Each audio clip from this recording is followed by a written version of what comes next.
మండలం జయంతి రామపురం మేలవాగు గ్రామాల్లో ఎన్నికల ప్రచారంలో భాగంగా ఇంటింటికి తిరిగి తెలుగుదేశం పార్టీ పథకాల గురించి వివరిస్తూ వారి సమస్యలు తెలుసుకుంటున్న వెనుకొండ నియోజకవర్గ టీడీపీ జనసేన బీజేపీ పార్టీల ఉమ్మడి అభ్యర్థి జీవి ఆంజనేయులు, ఎమ్మెల్సీ జంగా కృష్ణమూర్తి మరియు మాజీ శాసనసభ్యులు మక్కిన మల్లికార్జునరావు, ఉమ్మడి జిల్లా జనసేన పార్టీ కోఆర్డినేటర్ నిశంకర శ్రీనివాసరావు. ఈ కార్యక్రమంలో టీడీపీ జనసేన బీజేపీ పార్టీల నాయకులు, కార్యకర్తలు, అభిమానులు, మహిళలు పాల్గొన్నారు. శ్రీకృష్ణదేవరాయలు గారు, గంగా కృష్ణమూర్తి గారు, మక్కిన మల్లికార్జునరావు గారు పార్టీ మారి ఈ రోజున కృష్ణదేవరాయలు గారు ఎంపీగా పోటీ చేస్తుంటే మంచి వ్యక్తికి సపోర్ట్ చేస్తున్నాం. అదేవిధంగా ఆంజనేయులు గారు మంచి వ్యక్తి, సంస్కారం ఉన్న వ్యక్తి, సపోర్ట్ చేస్తున్నాం. మరి నువ్వు ఈ బ్రహ్మనాయుడు గారి చరిత్ర ఏంటి చెప్పే కదా ఇందాక కథలన్నీ. ఈ కథలతో పాటు ఈ మధ్యలో మాట్లాడితే బాబా అంటాడు, బూడే అంటాడు, లంబు అంటాడు, జంబు అంటాడు. అసలు అదేదో మాకు అర్థం కాదు. అది ఆంజనేయులు గారు బ్రహ్మాండంగా చెబుతారు. ఆయన ఏ ఇసుక అమ్ముతున్నాడో, ఏ బ్రాందీ షాపులు అమ్ముతున్నాడో, ఏ రియల్ ఎస్టేట్ చేస్తున్నాడో ఇవన్నీ కూడా కథలుగా చెబుతారు. అయితే నేను ఈ గ్రామ పెద్దలందరికీ మనవి చేసేది ఒకటే, వైఎస్ఆర్ వాళ్ళు జగన్మోహన్ రెడ్డి గారి ప్రభుత్వం పోతే సంక్షేమ పథకాలు పోతాయని ఒక ప్రచారం చేస్తా ఉన్నారు. దయచేసి దాన్ని నమ్మకాకండి.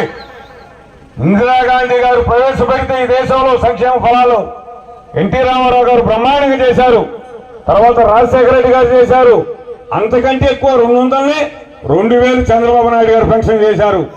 ఈనాటి ముఖ్యమంత్రి 3000 చేశారు. రేపు చంద్రబాబు గారు 4000 చేస్తారు. వస్తాయి కదా. ఆడవాళ్ళకి బస్ ఫ్రీ, ఆడవాళ్ళకి 3 గ్యాస్ సిలిండర్లు ఫ్రీ, అమ్మఒడి ఒకరు కాదు 3 ఇస్తారు. ఇలాంటి ఫలాలన్నీ ఏ ముఖ్యమంత్రి ఉన్నా అందిస్తాడు. కానీ అభివృద్ధి ఎక్కడుంది? అభివృద్ధి అవసరం, రాజధాని అవసరం, పోలవరం అవసరం, వరికపూడి సెలవు అవసరం. ఉంటేనే మన రైతులం బతకగలుగుతాం. ముఖ్యంగా పేదవారికి బీసీ సోదరులందరూ కూడా మనం చేస్తున్నా 60 సంవత్సరాల నుంచి 50 సంవత్సరాలకు పెన్షన్ తగ్గించారు. రేపు ప్రభుత్వం రాంగలోనే 50 సంవత్సరాలు ఉన్నటువంటి ప్రతి బీసీ సోదరుడు కూడా 4000 రూపాయలు పెన్షన్ ని చంద్రబాబు గారు అందిస్తారని సందర్భంగా తెలియజేస్తున్నా. అయ్యా అందరికి అర్థమైంది. నిన్న నామినేషన్ తో వినుకొండలో కూడా అర్థమైపోయింది. చూశారుగా చంద్రబాబు గారు అప్పల గురించి, అయ్యల గురించి ఏదేదో మాట్లాడుతుంటాడు. ఆయన పనే హరిలో రంగ హరి అని ఆయన పాట ఆయనకే వస్తుంది. నిన్న నామినేషన్ తో అర్థమైపోయింది. తెలుగుదేశంతో పాటు జనసేన, పవన్ కళ్యాణ్ బ్రహ్మాండంగా మద్దతు ఇస్తున్నాడు. మన అభ్యర్థి జీవి ఆంజనేయులు గారు, మా మిత్రులు ఎమ్మెల్సీ గంగా కృష్ణమూర్తి గారు, వేదిక మీద ఉన్నటువంటి మన పార్టీ పెద్దలు, జనసేన పెద్దలకి, గ్రామ యువకులందరికీ ముందుగా హృదయపూర్వక నమస్కారాలు. కృష్ణమూర్తి గారు చెప్పారు, మీకు ఆ దేవుడి ముందు ఒకే నిజం చెబుతున్నానయ్యా. శ్రీకృష్ణదేవరాయలు గారు, గంగా కృష్ణమూర్తి గారు, మక్కిన మల్లికార్జునరావు గారు ముగ్గురు కూడా పోయినసారి ఆ పక్కన వచ్చినామయ్యా. అర్థమైంది కదా. ఆ పార్టీ తరఫున వచ్చినాం. మరి ఇటు ఎందుకు వచ్చామయ్యా? ఇప్పుడు 5 సంవత్సరాల తర్వాత ఇటు ఎందుకు రావాల్సి వచ్చింది? ఒకే ఒక కారణం, ఈ రాష్ట్రాన్ని రక్షించుకోవాలి. మన బిడ్డల భవిష్యత్తు. చంద్రబాబు నాయుడు గారు ముఖ్యమంత్రి అయితేనే రాజధాని వస్తుంది. ఆ రాజధాని వస్తేనే మా పిల్లలు, చదువుకున్న పిల్లలకి ఉద్యోగాలు వస్తాయి, ఉపాధి అవకాశాలు వస్తాయి.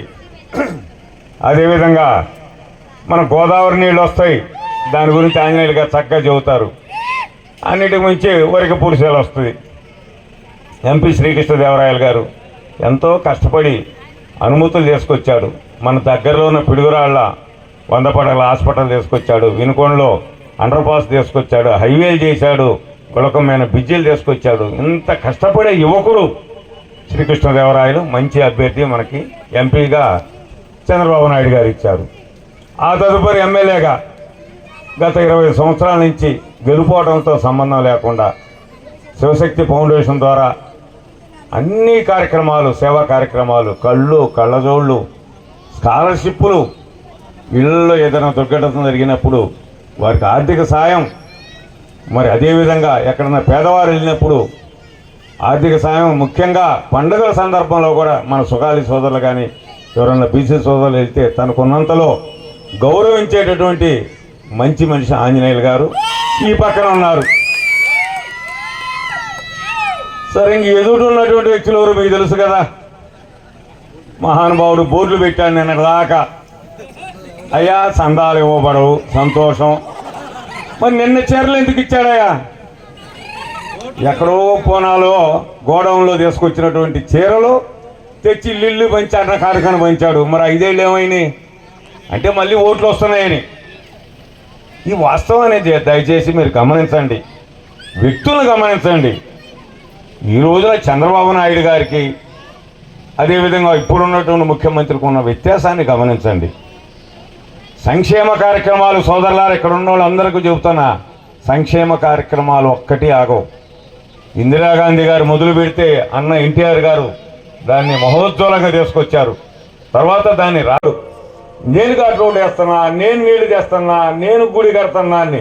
తెలియని వాళ్ళు ఏమనుకుంటారు, నిజమని అనుకుంటారు. ఈ గుడి ఎవరు కట్టారండి? ఊరందరం కలిసి కట్టుకున్నాం. అక్కడ గుడి కూడా అందరం కలిసి కట్టుకున్నాం. ఆయన మాత్రం నేను కడుతున్నా అంటాడు. అదేవిధంగా ఆయన చేసే పని ఏందో తెలుసా? ఈ మధ్య కొత్తగా నిన్న మన వాట్సాప్లో చూసిన, నర్సాపేట వాళ్ళు పెత్తనం చేస్తున్నా, నర్సాపేట నుంచి పెత్తనం చేస్తున్నా అంటే మరి నాకు అర్థం కాల. ఏదైనా నర్సాపేట పెత్తనం అంటే ఓహో కాసు కృష్ణారెడ్డి గారు మంత్రిగా ఉన్నప్పుడు నేను వెళ్ళేవాడిని, శివప్రసాద్ గారు మంత్రిగా ఉంటే ఆంజనేయులు గారు ఎమ్మెల్యేకి వెళ్ళేవాడు. మా బాధ్యత అది. మంత్రిగా అక్కడ ఉన్నప్పుడు నేను వెళ్ళి పరుసు తీసుకొచ్చేవాడు కృష్ణమూర్తి గారైనా. కానీ ఈ మహానుభావులు రోజు నర్సాపేట నుంచి అనుకుని వస్తారు. ఆయన ఉండేదే నర్సాపేటలో 40 ఏళ్ళ నుంచి. మరి ఆయన నర్సాపేట పెత్తనం చెబుతూ ఉంటే మాకు నవ్వు వస్తుంది, ఆశ్చర్యం వేస్తుంది. ఇన్ని అబద్ధాలు. సరే, ఇంకా వ్యక్తిగతంగా చెప్పుకుంటా పోతే ఆయన గురించి ఎందుకులే. కానీ లారీ క్లీనర్గా పనిచేసిండు, తెలుసు కదా. డబ్బాలు వేసి సినిమాలు తిప్పిండు. అయ్యా పాలు, మనం పాలు పోతే ఆయన అమ్ముకొని సంపాదించుకున్నాడు. అన్నిటికంటే ముఖ్యంగా ఈరోజు కొత్త నిజం తెలిసింది. నిన్న లాయర్లో మీరు చూసుంటారు వాట్సాప్లో, 2009-14లో నేను డిగ్రీ చదివినానని ఒక సర్టిఫికేట్ పెట్టిండు. ఇప్పుడే ఏమీ లేదని పెట్టిండు. ఒరికి అమ్మ కడుపు కాల. ఇప్పుడు చదువులు కూడా మోసం చేసి, చదువుల తల్లిని కూడా మోసం చేసిండు. అప్పుడేం డిగ్రీ అని పెట్టిండు, ఎవరు పట్టించుకోవాలా. ఇప్పుడేం నిల్లు అని పెట్టిండు. పోనీ ఆ డిగ్రీ ఎక్కడ చేసేవారా నాయన అంటే, ఇప్పుడు ఆంజనేయులు గారు ఉన్నారు, డిగ్రీ చేశారు. ఎక్కడ? SSN కాలేజీలో, JKC కాలేజీలో. కృష్ణమూర్తి గారు ఉన్నారు, డిగ్రీ చేశారు. మీకు తెలుసో లేదో, బ్రహ్మనాయుడు గారి పుణ్యం అంట. ఈ మధ్య నేను కూడా డిగ్రీ చేశాను, 4 ఏళ్ళు దూరపోయి ఇచ్చా. ఎందుకంటే ఖాళీగా ఉన్నా కాబట్టి ఓడుకుంటూ ఎందుకులని రాస్తా కూర్చుని నాకు డిగ్రీ వచ్చింది. ఎక్కడ? నాగార్జున యూనివర్సిటీ నుంచి. ఓపెన్ యూనివర్సిటీ నుంచి డిగ్రీ తీసుకున్నా తమ్ముడు. కరెక్ట్ చెప్పా. ఎక్కడో తెచ్చాడు తెలుసా? ఎక్కడో గయంట. అది ఏ రాష్ట్రం అండి? UPO. మరి ఎక్కడో సర్టిఫికేట్ తెచ్చిండు. ఎక్కడ? అది ఫేక్ సర్టిఫికేట్ తెచ్చాడు. బీహార్ నుంచి 2 అఫిడవిట్లు పెట్టిండు, 2 సార్లు. ఇవాళ నిల్లు అని పెట్టిండు. అది లాయర్లు బయటికి తీశారు. అంటే ఏంటంటే లేచిన కానీ అబద్ధం. రైతులను తలకాయల పాలు కొట్టించడం, రైతుల మీద కేసులు పెట్టడం, చెయ్యని పనులన్నీ చేయటం, అందరినీ బూతులు తిట్టడం. కాబట్టి మీ అందరికీ అమ్మ తల్లులారా, ఆ బూతులు మన ఇంట్లో మన పిల్లలు తిరిగితే బెత్తంతో ఒళ్ళు పగల కొడతాం కదా. రేపు 13వ తారీఖు ఓటు అనే ఒక బెత్తం మనందరికి వస్తుంది. ఈ మహానుభావుని మాత్రం ఒళ్ళు పగలగొట్టి ఓటుతో ఇంటికి పంపించాలని మీ అందరం కూడా కోరుకుంటూ, మంచి అభ్యర్థులమ్మ ఆంజనేయులు గారు, శ్రీకృష్ణదేవరాయలు గారు మంచి మనుషులు, మనందరిని గౌరవిస్తారు. జయంతరామపురం గారి మేళ ఎక్కడికి పోయినా ముందు కూర్చోండి, అయ్యా మంచినీళ్ళు తాగండి, ఎందుకు వచ్చారనే మాట్లాడే సంస్కారం ఉన్న వ్యక్తులు, సహాయం చేసే వ్యక్తులు. కాబట్టి వీళ్ళని గౌరవించుకుందాం. ఆ బూతులు ఆయన్ని త్వరలోనే ఇంటికి పంపిద్దామని మీ అందరినీ వేడుకుంటూ కోరుకుంటూ ముగిస్తున్నా.